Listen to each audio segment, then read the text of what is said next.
The third joint University of Cape Coast and University of Illorin International Conference on Education for Sustainable Development in Africa has been opened at Cape Coast. The 5-day conference discussed how education can be harnessed to contribute to sustainable development in Africa.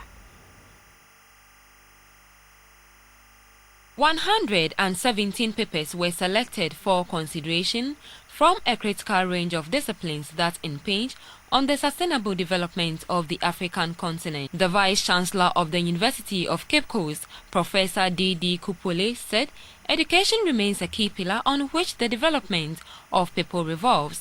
He was of the view that university education must move more beyond knowledge acquisition to finding solutions to the myriad of problems confronting society.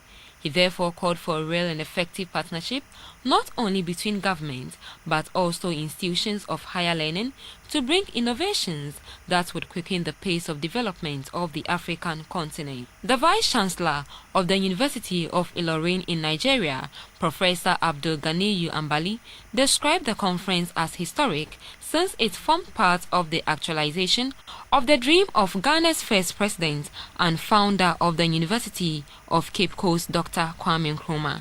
We should also contribute our own perceptions, insights and foresights to the tripartite domains which will consequently enrich the quality of teaching, research and service of the participating universities.